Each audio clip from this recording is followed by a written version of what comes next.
The opinions expressed by the host and guests in this show are not necessarily the views of Children's Health Defense.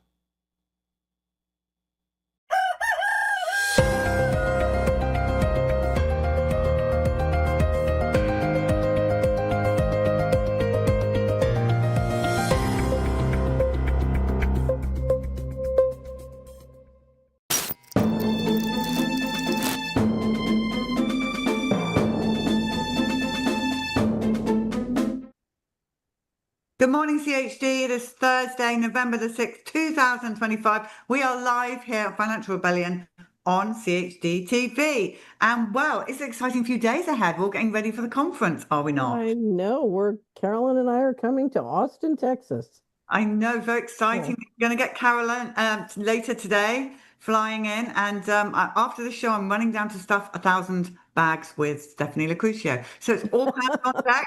Yeah, it's going to be so much fun. Can't wait to see so many of you viewers that are going to be there either online or in person. So it's very exciting. Anyway, from that to something serious, and we're going to start off talking about the Brit card, and we've got a little video. Watch this video, and then Catherine and Carolyn will explain more about why you have to pay attention, everybody. Let's run it, Lou. Thank you. Can I see your Brit card, please? I don't have one. I don't have a smartphone.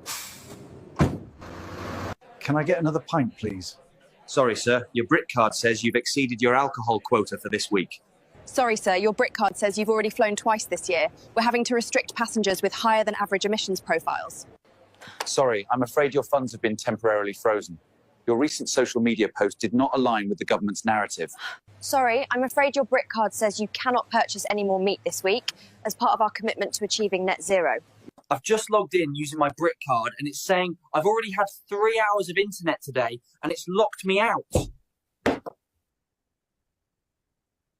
And that's, everyone could be laughing at that, but seriously, that is the truth. That is where we're heading, correct? Yep. That is where we're heading if we don't stop it. Right. Right. And so can you explain to our viewers, they may not even know what the Brit card is. So actually, I don't even know what the Brit card is because I'm not familiar with the Britain system, but what we see rolling out in the Commonwealth countries and in the United States is an effort to now take the digital control grid that has been being built for 30 years with all sorts of different parts and integrating them together into one control system. And what we want to focus on is to get this system working, you need two things to come to snap into place: a digital ID and programmable money. So we were concerned, the first proposal on programmable money was CBDC. Now instead we're coming back with programmable money in the form of stablecoin, which we've talked on the show before. But if we could, let's play a short video on digital ID and programmable money, and then we'll come back to the news. So Lou, if we could play, Josh Stileman just published on the Solari Report an amazing, it's been one of the most popular things we've ever published. It's called Cognitive Liberty, and he's going to be doing a Cognitive Liberty series on the Solari Report, and it's about all aspects of how we get manipulated to act against our own self-interest, including mind control. It's called How Consciousness Became Programmable, and I can't recommend his work and this series enough. But I wanted to clip out a piece from this series, so if we could just play it. Josh, make no mistake, economic survival will depend on biometric obedience unless we just say no. There's a backbone that enables all of this. Two systems that must be in place for their comprehensive control system to function. So the two systems are digital ID and programmable money. Those are the single point of failure for their entire control infrastructure. Think about what digital ID enables. It's the unique identifier that links your biometric data, your financial transactions, your movement patterns, your health records, your social credit score, everything about you in one trackable profile. Without it, surveillance data remains disconnected. You can monitor people, but you can't link observations to specific individuals.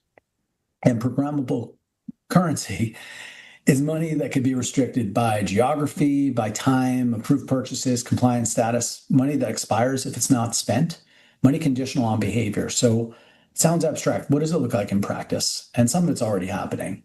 In the health sector, Sorry you didn't take your booster. You're not allowed in public spaces. You've used your energy allotment this month. Sorry your electric car won't start. In food, you ate too much meat this week. Sorry your money's only good for plants or bugs. Savings, let's see, you don't spend your ration soon. Your money's going to expire at the end of the month. And of course, free speech. You shared information we disagree with. Our algorithm is finding you. These aren't just hypotheticals. Anyone who lived through COVID mandates now understands this. China's digital yuan expires if it's not spent within a certain time frame, forcing consumption, which means definitionally it prevents saving. Nigeria's CBDC restricts purchases based on government approval. No, fantastic. Okay, so what we're going to be talking today is about the presentation I'm giving on Sunday at CHD. It's called Freedom Playing to Win. And the goal is to get people off their couch and playing to win, because this must be stopped. And that's why it's important they understand what's coming, like the Brit card, unless we stop it. The Brit card is a video that shows what happens when the digital ID and programmable money have been integrated into the control system that they've been building for years. And we're going to get into, once again, Polly's favorite topic, QR codes. And why you shouldn't be using QR codes. And I would point out, we've got a great checklist at the Solera report called the Fast Approaching Digital Control Grid that shows all the different things that are being done to build the control grid at high speed and all the different aspects and pieces.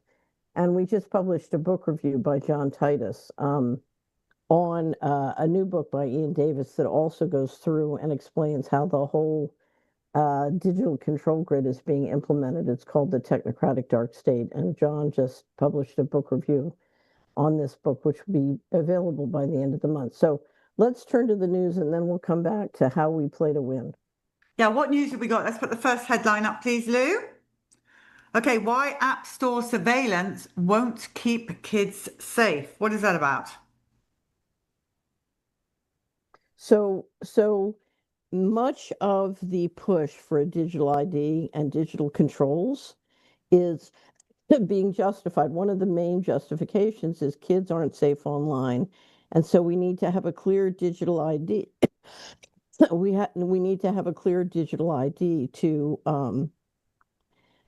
verify that they're over 18 or to control their content.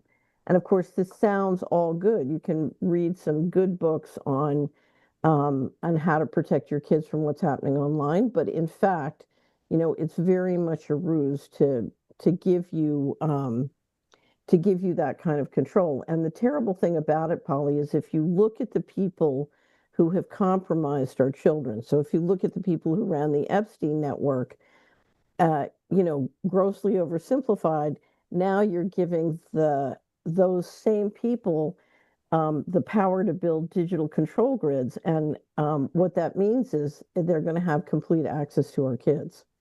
If we don't mandate vaccines for our kids, if we don't, if they want to take our kids and send them to a government boarding school, if you don't do what they say, they're going to turn off your money. So you're giving more power to the people who've been compromising and poisoning our children all along. It's an amazing inversion. Anyway, so this is a piece from James Madison on how how more apps on your phone aren't going to solve the problem. Right. I have to be honest, I don't even know how to download an app. That's how terrible. I don't know. I don't do it. Good. It's better not to download apps on your phone, by the way. Right. My phone is, I have a flip phone, but then I have another smartphone that's so old it can't download any apps. And that's what anytime somebody requires me to use an app, I say, sorry, I can't. Yeah, that's what I say. Yeah. I don't. Right. And then they often say, well, give me your phone and we'll do it for you, poor old lady. And I'm like, absolutely not. And then they take a look at my phone because it's red. I've got that red thing on and they're like, how could you live like this? Then they don't want anything to do with it because I can't see it. Anyway, we've gone off subject. Do we have any more headlines or are we going to go to your presentation now? Oh, yes. What's this? Dear Team Solera, it has just come to my attention that the Australian government is legislating regarding the use of cash in Australia, and we, the citizens, only have a few days left to provide feedback. Key point is the lowering of mandated cash acceptance from 10,000 to 500, with a review in 3 years, close to the magic 2030. Already many government services do not accept cash and only card or digital, in addition to the many bank closures and now the Australian Postal Service centres as well, which we were told a few years ago would be the backup support of bank closures. So Okay. that happens tomorrow. So here's what's important. We have model legislation. If you come to Solari and go to our Freedom website, we have model legislation for any state to pass requirements that cash must be accepted. And of course, the first and most important one is the government be willing and the government services to accept cash. And this is unbelievably important because the digital ID and programmable money can only work as a control grid if you literally extinguish cash. You have to get rid of all analog systems and go to 100% digital. So we are working very, very hard to stop going to 100% digital. And we currently have a cash campaign.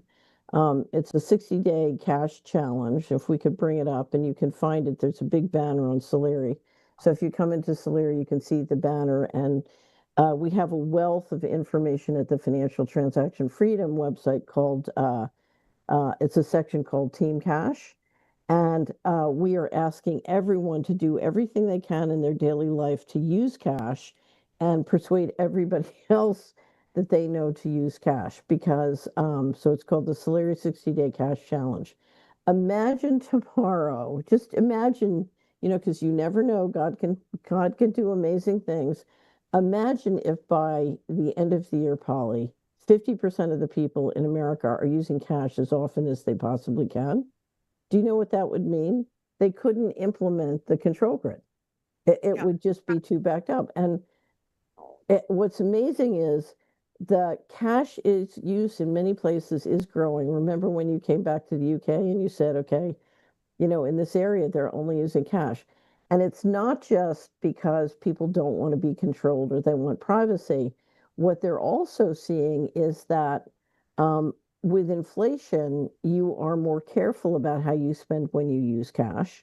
That's number one. But also with all the disasters around the world, it's dangerous to not have any cash because if there's a disaster and the electricity goes out, you're frozen out of the financial system. And in fact, we've had several central banks in Scandinavia come out and say, it was a mistake to go all digital. We're going to start, we're going to preserve cash and keep moving it up. And so it's unbelievably important. Another reason is if you look at the small business, much is being done in the economy to shrink access to credit and money to small business.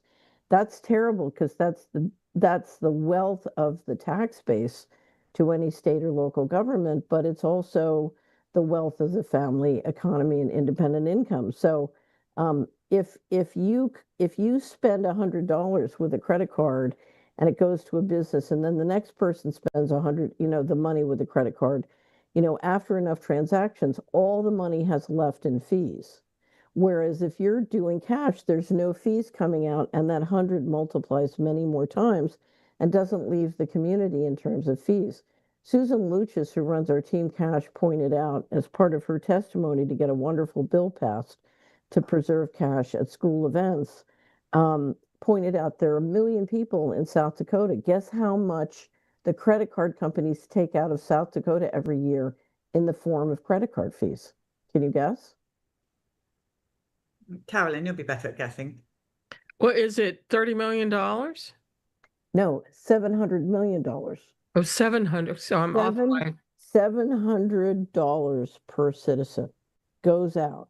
So if the post office uses credit cards and the local municipality uses credit cards and everybody uses the school events use credit cards, the next thing you know, you've got $700 million that could be circulating in the local community, simply leaving in financial transaction fees. It's really funny. One of our team members was biking around the Netherlands and he stopped to get some raw milk at one of the farmers. The farmer has a refrigerator out. He's got a big plastic bowl where you put the money in the plastic bowl. And when they went to get the milk, the farmer was there. He's usually not there. You usually just take the milk and put your money in the bowl. And they said to him, how come you use the plastic bowl instead of a credit card machine? And he said, do people steal? And he said, if you look at how much gets stolen, it's a lot less than I would pay in financial transaction fees, right? Right. So here's the thing. Use as much cash as you can and persuade, 10 people in your life to do the same and spread this virally, because I'm telling you, this could be a financial revolution, a financial rebellion. Anyway.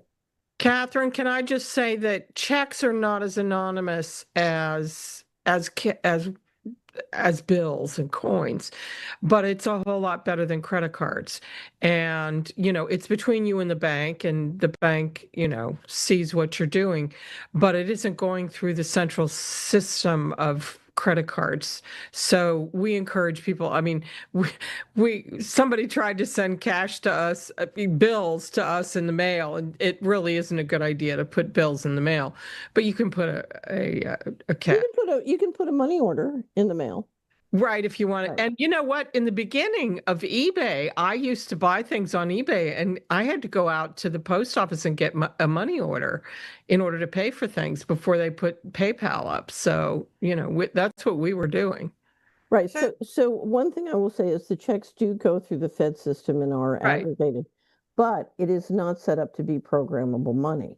Now we've started to see, some of the credit card companies are very much in the lead of building the programmable money.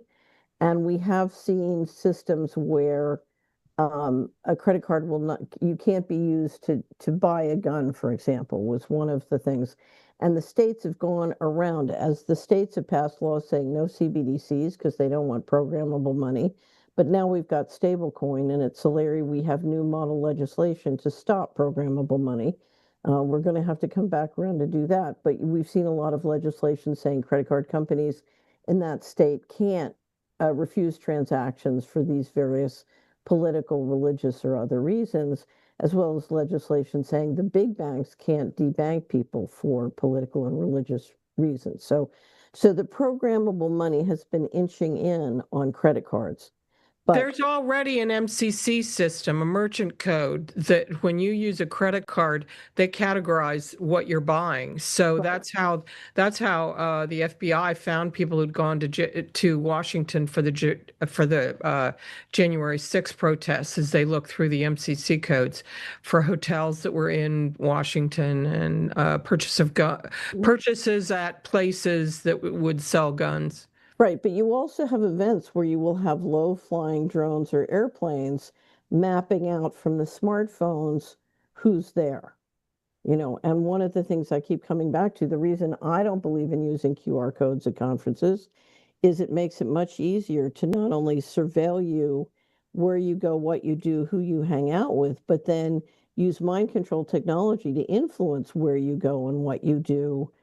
So literally Catherine can be giving a speech, and because we've mapped out with your smartphones where you are and what you're doing and the QR codes from the conference, while Catherine's saying digital IDs and programmable money need to be stopped, your phone can literally be sending messages to your subconscious saying, oh, she doesn't know what she's talking about, don't listen to her, right?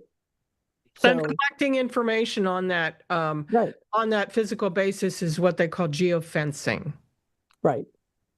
Right. So we've seen many big events, political events, where you get these low-flying drones or other scanners that can scan and identify the crowd and track them or even influence them. So to summarize that up for a second, basically, correct me if I'm wrong, but you're saying in an ideal world, we get rid of our smartphones and we use cash, and those two things alone, we will break this. They will not be able to implement the digital. If enough people do it, we can make significant progress. But I want to go through my presentation and talk about all the things we have to do, because here's the truth. The truth is, this is about the mega rich versus everyone else. And if, they are few and we are many, if you look at what we're doing, we are supporting and financing the building of the control grid. And we have the power to stop. And so I want to talk about how we stop.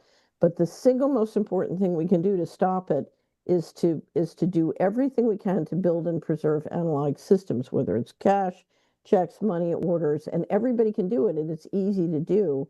And there are other reasons, whether it's the disasters or inflation, it's very good for you in many different ways. Anyway, so my presentation is called Freedom Playing to Win.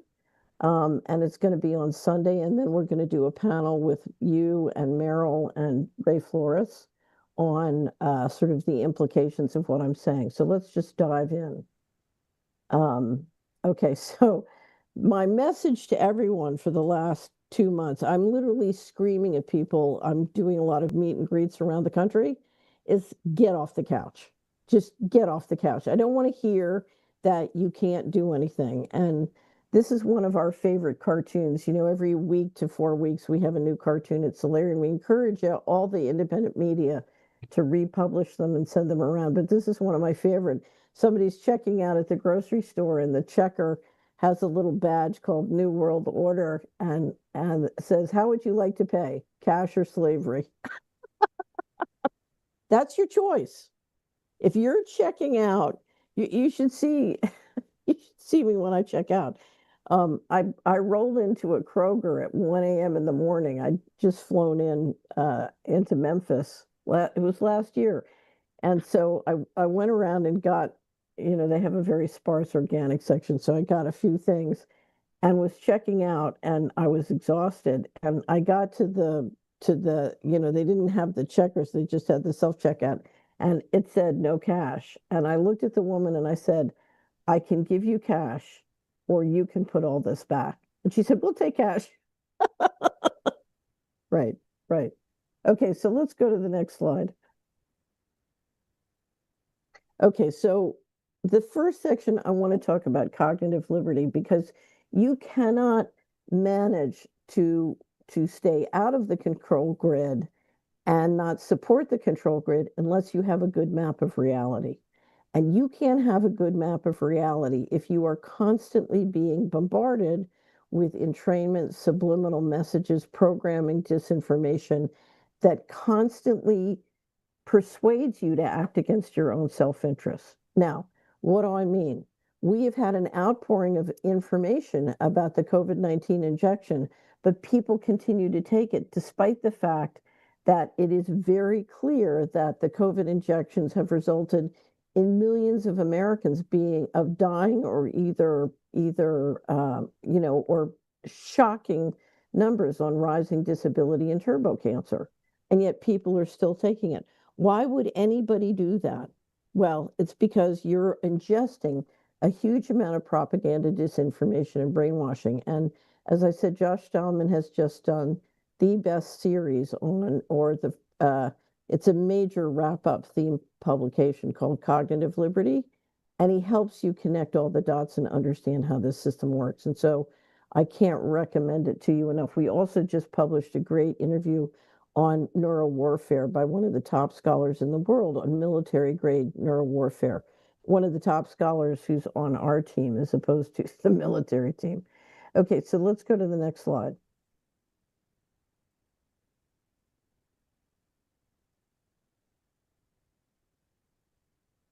Okay, we lost connection.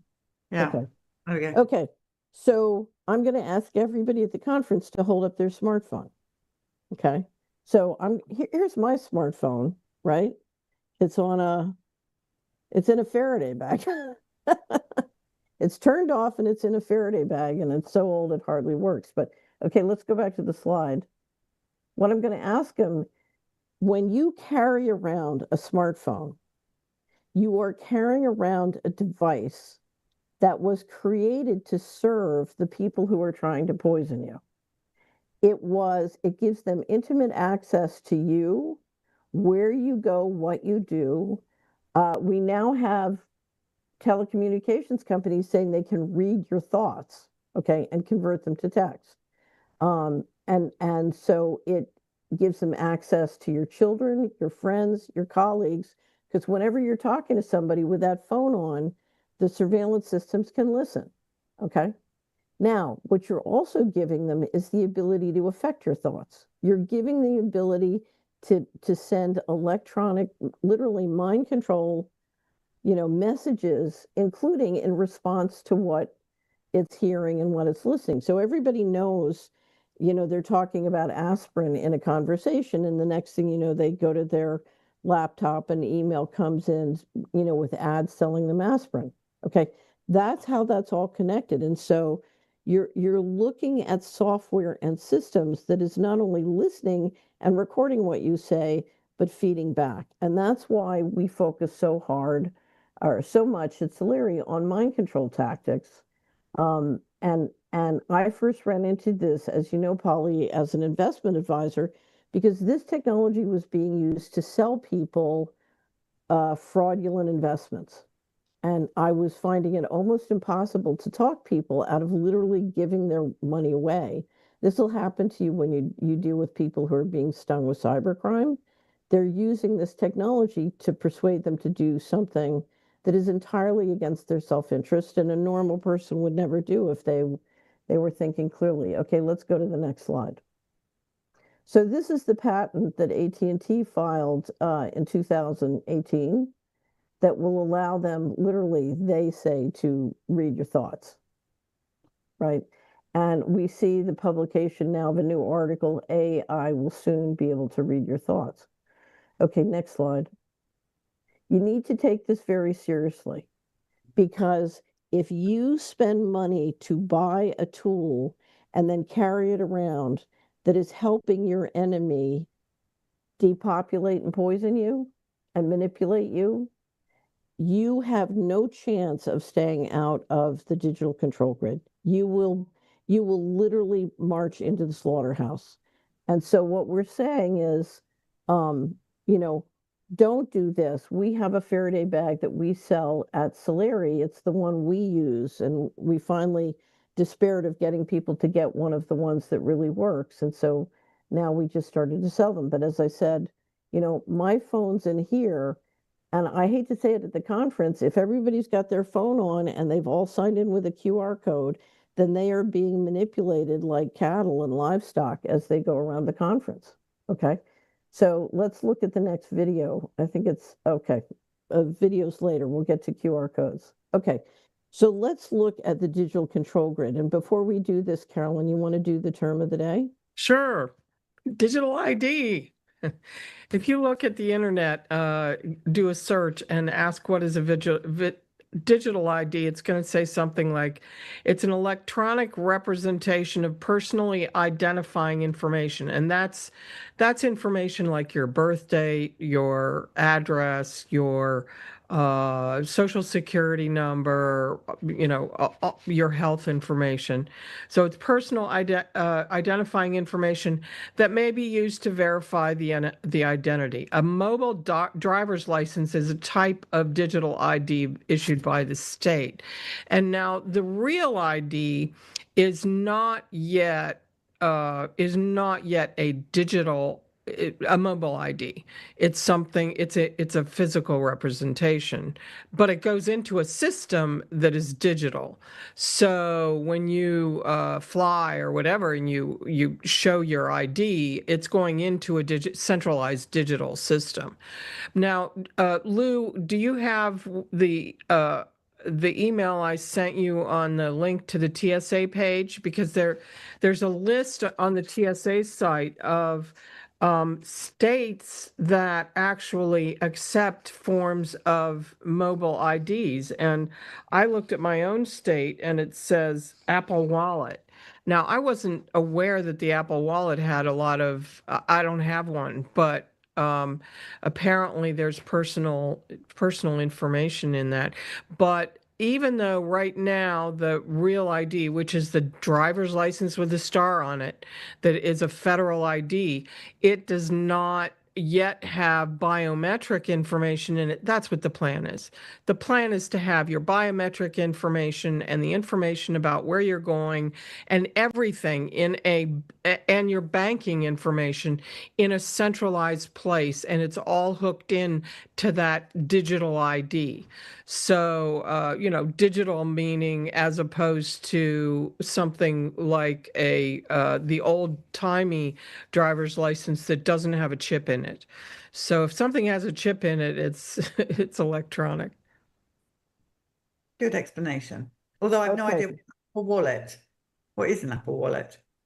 The Apple Wallet, and there's apparently a Google Wallet, and there are some state versions there's an Iowa Mobile 10 app. Apparently you can give information into the state of Iowa and get this Iowa Mobile 10 app. And these are ways that you can use your smartphone. The whole idea is to make everything on your smartphone. So you don't even have to have it on your computer. It's all on your smartphone, which means when you walk around and they can turn on your phone even when it's off and go into everything in your phone. What kind of privacy do you have? None. You have None. none. Right. And the goal is well, let's go back to the chart at the presentation.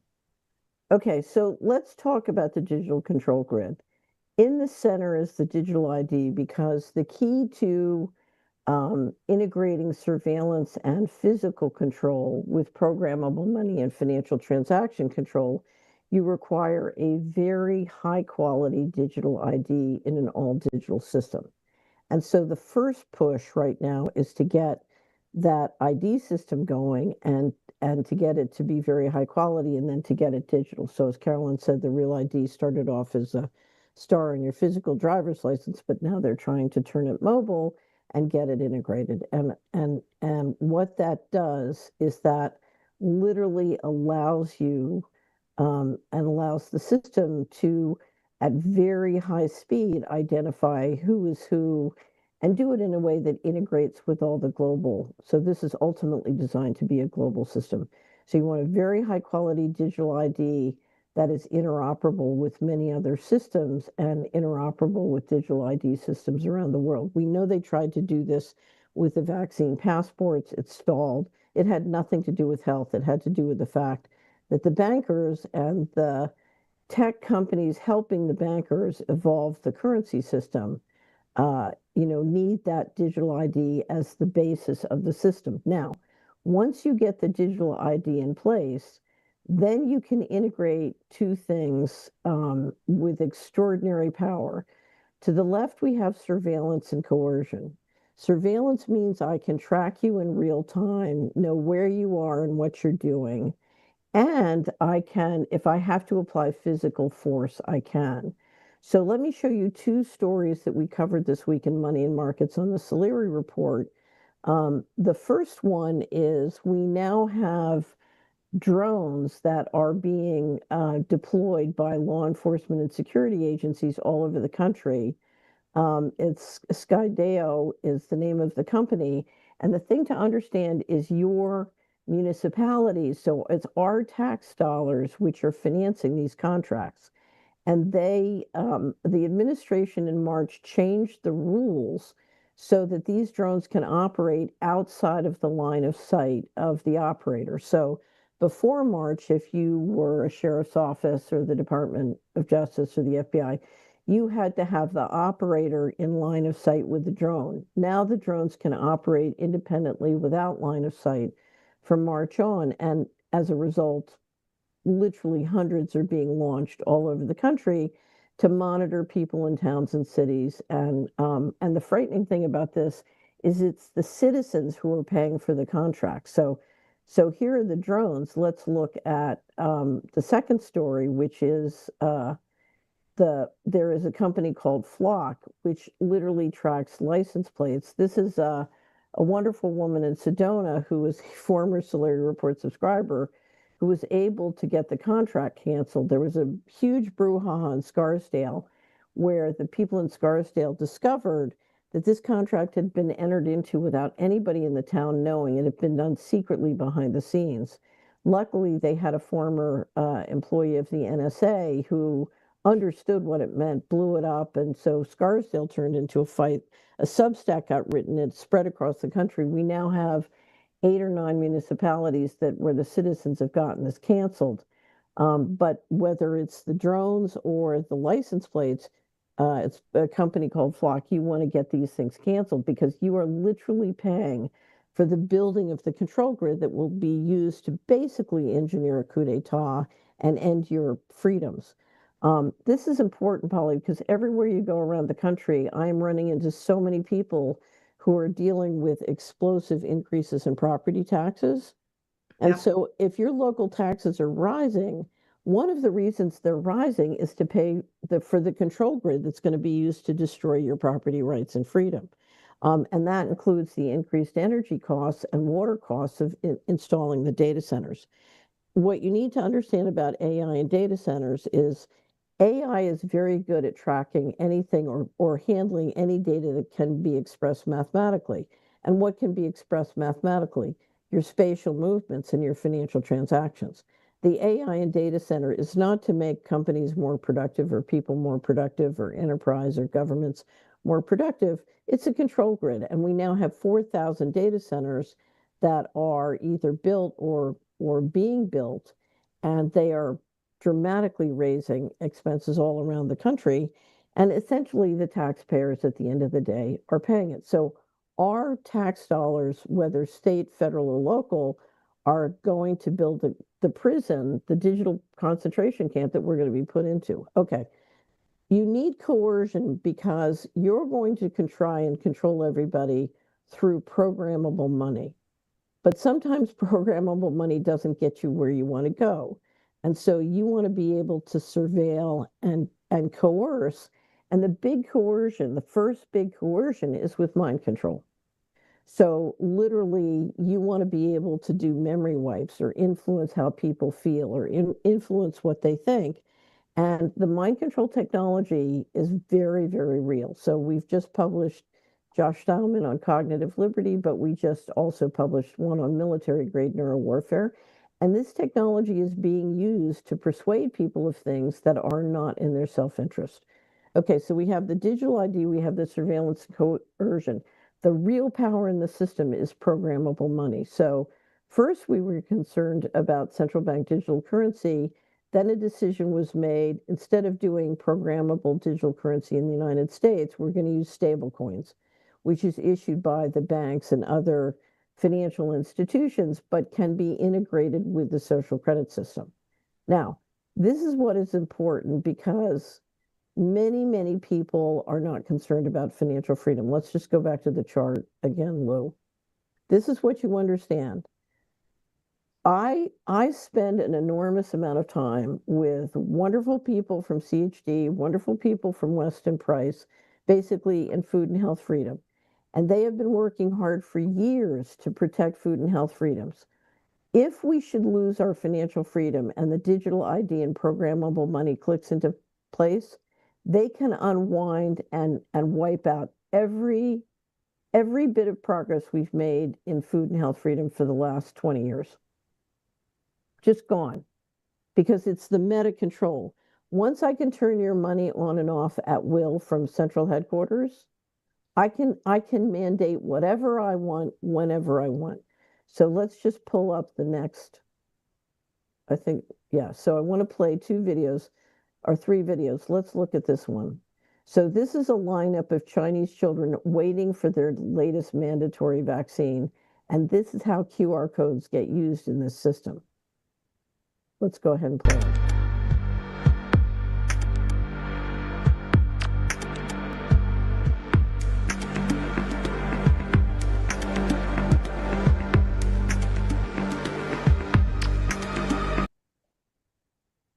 Right. So when you use a QR code on your phone, basically you're being put into that system. Okay. And once you add programmable money, then guess what? You know, if you don't take your latest vaccine mandate, your money's going to be turned off. Okay, so let's go to the next video. And this is just to remind you, this is a video we've all seen before, but I think it's very important to remind you. Augustine Carsons, who is the general manager of the Bank of International Settlements, was talking in 2020 about why he loved CBDC. But when you hear him say CBDC, just think programmable money, because now stable coins are going to be the same exact thing.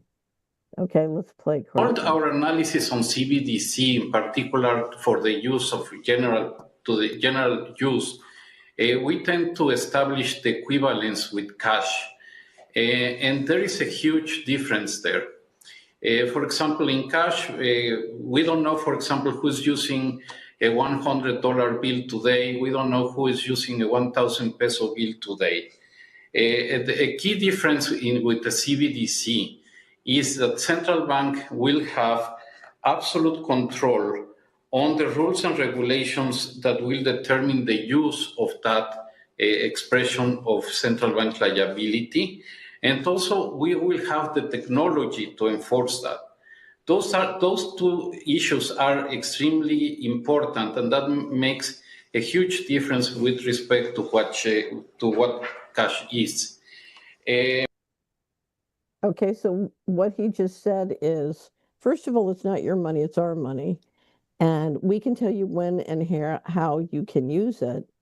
And if we don't like how you're doing that, we can slow it down or turn it off. So we can make the rules centrally of how your money is used, and we can enforce that centrally.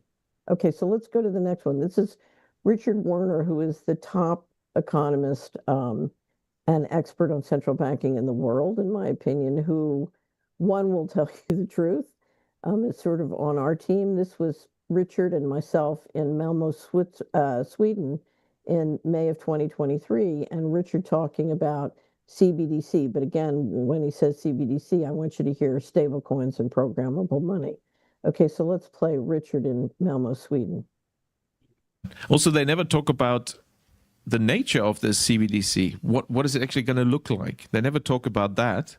Right. But I heard one European central banker tell me what it's going to look like. He saw it. He was invited to one of the old central banks in Europe that are very much promoting this. And they showed him. And, you know, he's a top, executive director of another central bank in Europe. And there's no reason to believe that he was telling me a story. And he was around this large and would be implanted under your skin. So that is the plan. Right. And of course, that has other implications on top of what we've mentioned, on top of the control aspects, because that actually enters your body, in my view, violates human dignity, and can be then used for, even in terms of functionality, beyond the monetary and economic transaction purposes. So highly dangerous and definitely something we have to oppose. And so using cash is one of the things we can do to make sure that the hurdle will be higher for the central planners to introduce the CBDC. Okay, so let's go to the next slide. Oh, let me mention, that's right. So Richard was talking about a chip, but now the latest announcements from Bill Gates, I don't know if you've seen this, Polly, is an electronic tattoo. And what he's saying is, isn't it wonderful? You don't need to be inconvenienced anymore to carry a phone. We're just going to put an electronic tattoo, which is a chip under your skin. So instead of doing the old style chips, now we have electronic tattoos to replace smartphones. It's just hell. I'm sorry, but I still can't get that video that you just played of the children wearing masks, standing apart from each other with QR codes around their neck, lining up to be mandatory vaccinated. That is my idea of the worst nightmare you can have.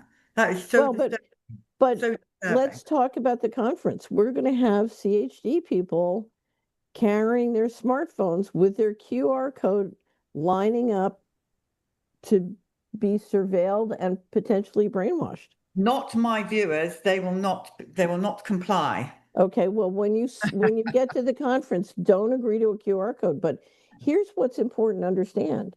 If you talk to the people organizing the conference, the reason they think they need a QR code is because that's what the audience wants, right? Right. Right. So here's what we have to do. the audience has to stop wanting to support, finance, and encourage the system that's being used to kill them and take their children and take all their freedoms away. In other words, the consumer is demanding the digital control grid that will end all of their freedoms. They need to stop doing that. Imagine if tomorrow every consumer in America said, you know something, I am not going to support, finance, carry around Mr. Global's weapons. Imagine what could happen. Yeah, and you know what? I guarantee every vendor, I mean, I don't know this, but they're going to have QR codes. Everybody's doing it. I can't break through. They think so here, you know what one of the biggest programs is? If you listen to the entrainment programs, because we study this a lot, one of the biggest ones is, oh, it's inevitable. So there's no point in resisting. It's just inevitable. It's not inevitable. It's not inevitable. If you look at the history of freedom, at the last minute, people come to, and it's not inevitable at all. And here's the thing. I mean, do you really want to get a phone call that says, I'm sorry, Mrs. Jones, we are mandating, 3 vaccines a month, every month for the rest of your child's life. And if you don't do that, we're going to turn off your money. You are carrying around the machinery that's going to implement that and helping them implement that. And paying for it. Yeah, you're paying for it. You're paying whether your property taxes or your municipality taxes are paying for the Flock and Skydio systems, or you're buying the expensive phone and paying for all the apps and carrying it around so you can be brainwashed. This is you. You are implementing the system. She doesn't mean me personally. She means them. Just in case everyone starts writing and going, oh, Catherine wasn't very nice to you today. I'm not using a QR code. Ask yourself why they're giving away $2,000 phones for nothing. It's got the more sophisticated operating system. Well, did you get? We've mailed you a Faraday bag. Did you get it, Paula? No, I never got it. You keep asking me if I got it. I never got it. But when you mail me things don't arrive. With something that's true between you and I and mailing. That's true. I have to get it mailed from a special separate address. Okay, so are you going to have the Faraday bags at the conference? No, but I'll have mine with me. So I can give her mine and they can send me. No, Carolyn. Anyway, we can talk about this off live. Okay, so let's go to the next slide. Okay, so let's look at your income statement. A lot of people are going to work and implementing the control grid. That's how they earn their money, implementing their control grid. If you look at their purchases, are they buying from a local farmer who's then getting the retail price? Or are they going to grocery store and buying, foods that basically from the big agriculture companies? Same with donations. If you look at where a lot of people are donating, they're donating to the civic or the political or the educational or religious systems that are financing and supporting and making the control grid, look good. So net result, basically is your money going to support the building of the control grid and time, or are you supporting freedom? Because, it's through your income statement that you're doing it. Okay, let's go to the next slide. So the important one is if the farmer doesn't get the retail price for healthy, nutritious food, we're going to be poisoned and they're going to go out of business. And if you look at most household purchases, even in the CHD network, way too much is going to agribusiness. Okay, next slide.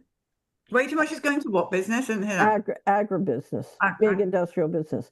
What this means is, if the control grid snaps into place, this is our Soleria report on lab-grown meat, you're going to be eating pharma food because you're not going to be allowed to buy meat. You're going to end up with lab-grown meat, and most disgusting thing in the world. And the only marketing system that could ever market this is, of course, programmable money. Okay, so let's go to the next slide. Okay, big thing. Who's your hero?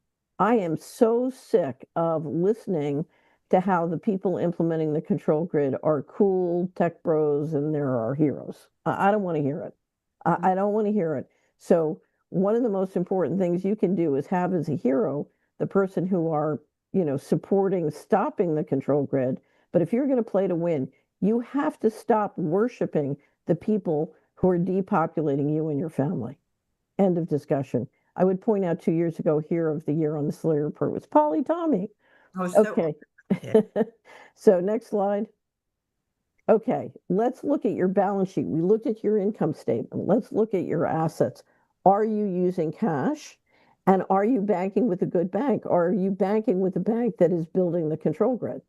And credit cards, are you using cash or using credit cards? And when you use credit cards, are you using the ones that are building the control grid?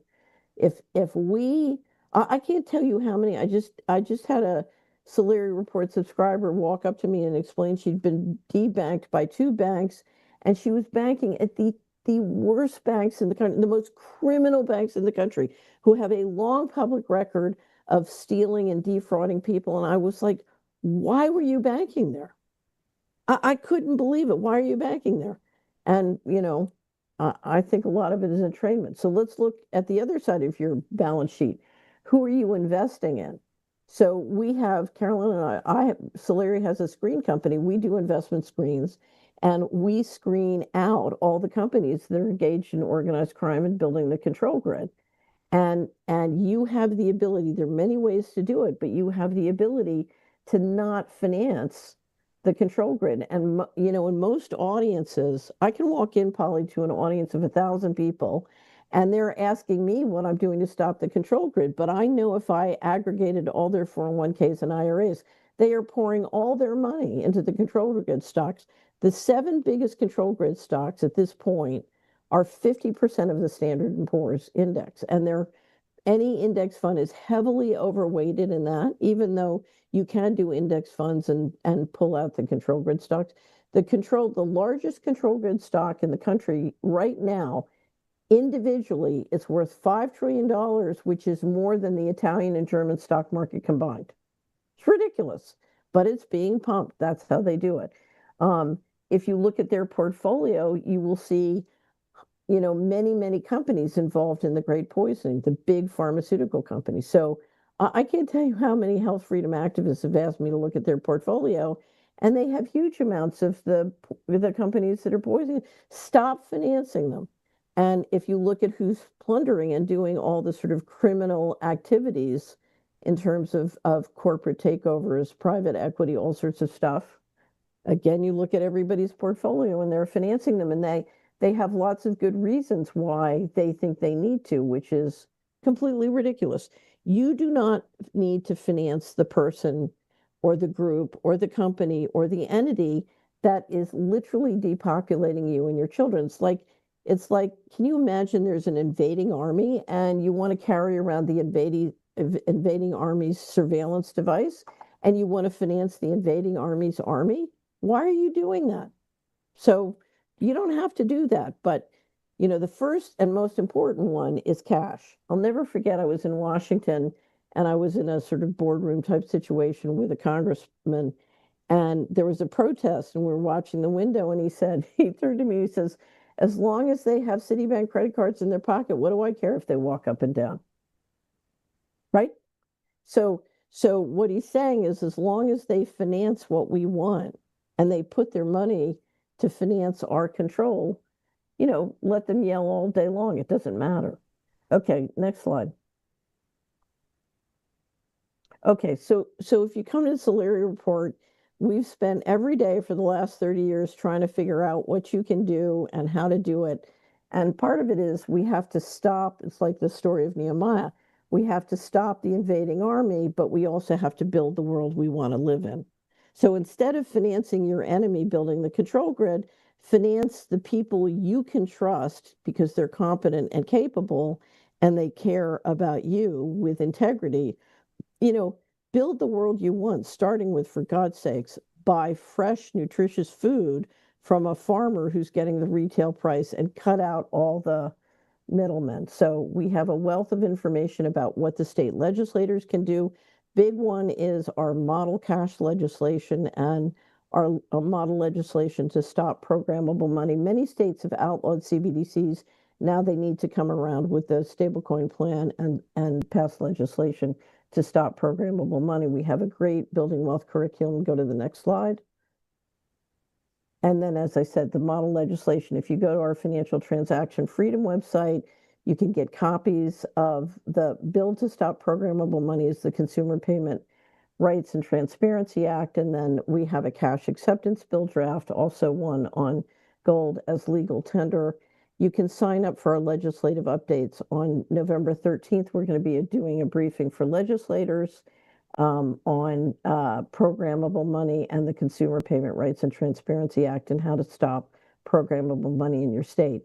We need 50 people, we need 50 leaders in 50 states working to stop that. We have a few now because we just started to roll this out. But if you want to stop programmable money in your state, we'd love to get your help. You can sign up for that briefing with Elizabeth at Solari.com. And again, it's going to be on November 13th at 2 to 4 Eastern time. As soon as we record it, we'll create the video and make that available. It's all public. And we have weekly news dates on financial transaction freedom, and I would encourage you to sign up for them. Okay, next slide. Get off the couch. Get off the couch. Get off the couch. Stop helping your enemy. Stop financing your enemy. Stop worshiping your enemy. Stop supporting your enemy. Your enemy is trying to kill you, and you need to get off the couch because it is not too late to turn this around. They are few and we are many, but we need 5 to 10% to get off the couch. And and you need, whether it's cash or your income statement or your balance sheet, you need to take action to get the parasite out of your pocketbook and out of your mind and out of your heart. Get them out, and start shifting your resources to build the world that you can trust and will help support you and your children be healthy. So stop helping the invading army and start helping yourself and your family and your kids. Excellent, Catherine. That's just excellent. Again, the most harrowing thing of that whole talk was that video of those kids. And if anybody else is feeling like me, that is what the world, our future, our children's children, that's what it's going to look like. Mm-hmm. They're going to have QR codes slung around their necks, lining up for mandatory vaccines, wearing masks. That's cattle. That's like, you wouldn't even treat cattle like that. That is, I don't even know. It's like something from what? Second World War. It's just but every child, so they're now talking about getting a complete mapping of their DNA at birth, right? Every child will be mapped, cataloged, and they will literally decide how they can extract the most value from each child. So some children will be most valuable in, giving their organs out early, right? And some children, he's perfect to run our company. So he'll go up, but every child will be coded, tracked, and managed to extract the most value. And remember, Larry Fink has made it very clear, we can now grow an economy with a shrinking population. It's so dark and sick and gross. So here's the thing. You unless you face an uncomfortable truth, you will experience an uncomfortable future. The idea and what we have been trying to do at Solari and you've been trying to do at CHD is to help people understand their endpoint, reject it, and shift our resources to financing a totally different endpoint. Because the secret sauce here is, if you look at how wasteful and expensive tyranny is, freedom can be much more successful. There is no reason we can't be free and successful if we stop the central control, which we have the power to do.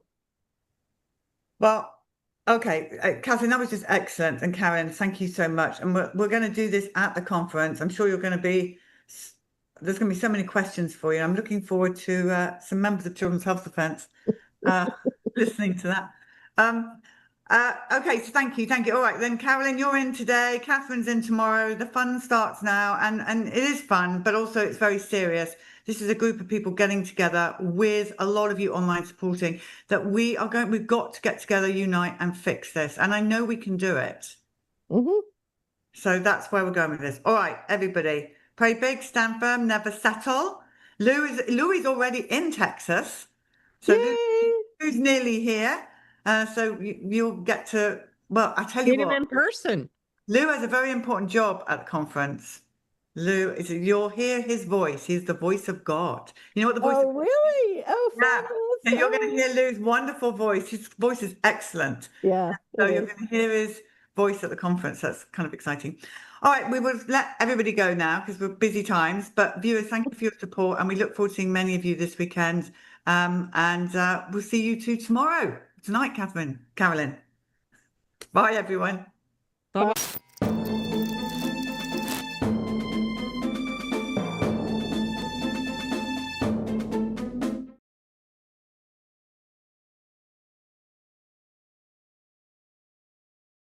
Tell us your name, please. Paul Levine. Okay, and you took these COVID shots. Why did you take them? What did you think it was a good idea? 2 Pfizers? I took 2 Pfizer COVIDs. I'm not against the vaccine, so I took it. Just didn't want to get COVID. So you believed it when they said that the Oh shots? yes, that it would help and protect me. Yeah. Okay. So when you went, where did you get your first Pfizer? I think it was at they both were at CVS. Okay. And did they check any of your medical history or anything about you before they gave you the shot? No, nothing. So after you had the first Pfizer, how did you feel? Well, I felt a little tired for a day, and they said come back. I think it was 2 weeks, or there was a time period where I had to come back. And then on the second one, after I took the second one, I was on my computer about an hour after I took that, and I just like almost passed out. Didn't feel well. It felt like I had the flu, but there was no fever or anything. And slowly kind of came out of that after about a day, but I never felt well. And then I said I'm going to go back to my physical activity. I surf a lot. I do a lot of endurance training. I'm in really good shape. So I took my surfboard out about maybe 25 days after the second vaccine, and was in the water for about an hour and a half, paddled for a wave, caught the wave, got off the wave, had an extreme amount of pain in my chest. And I kind of steadied myself, held my board, and it wouldn't go away. And it was like, I've never had a pain like that before. I'd broken my leg and it wasn't that bad. So I knew something really was wrong. And I'm trying to paddle in. It's a big point break, Malibu, and I'm paddling while this is going on. I got a little help towards, I was getting up out of the water. They sat me down. The lifeguard was there about 7:30 in the evening of summer, July 28th, 2021. And the lifeguard took my vitals. He said, your blood pressure, everything's normal. He said, what's your pain? I said, it's about a 7. And so he immediately called the paramedics. They got there really quick. And they put, I guess, the EKG they gave me. And they said there's something wrong with the right side of his heart. And then somewhere, I was totally in shock, but I was still awake. They carried me into the ambulance, and I see the paramedic coming at me with paddles. I'm going, what's going on? I'm just thirsty. And so anyway, my heart had stopped, I found out. They paddled me, I was awake, I never lost consciousness. And I was at UCLA. They had to inflate the right side of my heart. And I'm here to tell the story. Well, so I don't have cardiovascular disease either. Never had it. My general doctor was pretty surprised. So what's your diagnosis now? Through my conditioning, I run every day, that I've healed the heart, Do you have which they were. I got a phone call from my cardiologist on a Sunday, and I'm going, oh my God, it's not going to be good. So he says, I have news for you. We all looked at your, they took a Doppler radar, I guess it is, of my heart working, and they said, it looks like you healed that part of your heart, which is unusual. And I do a lot of training, a lot of meditation. I'm going to be 66, but I'm in really good shape. I mean, I feel like I'm 20. But when I do work out occasionally, or like I'm doing an endurance workout for an hour, I do sometimes feel pain in the chest area. And I've contacted my doctor, and they'll run tests, but they just say keep on doing what you're doing. And you trust them after all they put you through? I don't. Well, my general practitioner said you're never going to take a COVID vaccine again. He goes, that's not going to happen, because I think he believes that I'm in that category that definitely has a reaction to it. But what about other vaccinations after what you've just been through? I won't vaccinate anymore. You're done? I don't even want my grandson to vaccinate. Has it sort of really kind of opened your eyes to that there are dangers to vaccinations? Yeah, especially when you're trusting, the medical establishment. Hang on a second. All right, just carry on. And I took it because I trusted everybody. Now I don't trust them anymore. Because if you, as you say, you're in good shape or whatever, and then to put poison into your body, and then look at what's happened to your heart and stuff. I mean, they were giving me standard heart medication in the ICU. My resting heart rate's very low because I do a lot of endurance, and it was dropping into the 20s. And I said, normally it's when I'm laying down, it's maybe in the 30s. So they had to get me off of those meds. They didn't even know how to treat me because I don't have cardiovascular disease. They knew something was going on because they don't see a patient like me that has that much endurance. So now you are done with the vaccinations? I'll never vaccinate again, and that's why I'm here to tell my story. What's your warning to other people?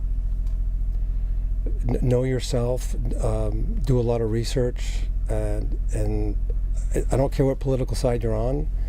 It's about your health and your family's health and your loved one's health, and you need to be sure of what you're putting in your body, and that would be any vaccine.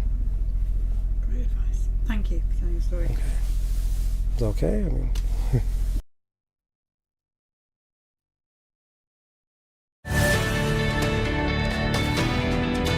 History doesn't wait.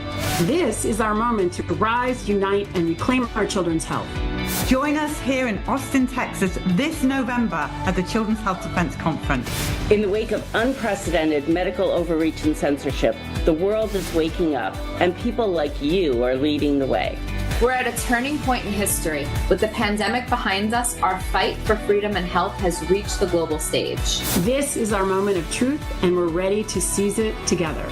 And Children's Health Defense has been at the forefront of this charge. Our 2025 conference brings together the leaders, visionaries, and warriors who made it happen. Meet the parents whose lives were forever changed, and hear from doctors who risked everything to speak out.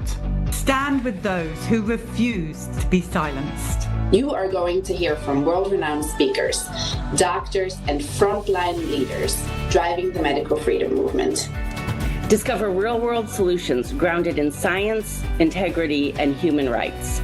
Join the discussion to talk about vaccines, informed consent, parental rights, and so much more. And you'll, of course, hear from your favorite CHD personalities, sharing the latest on CHD's research, litigation, and outreach. And while you're there, soak up the energy, culture, and music of beautiful Austin, Texas.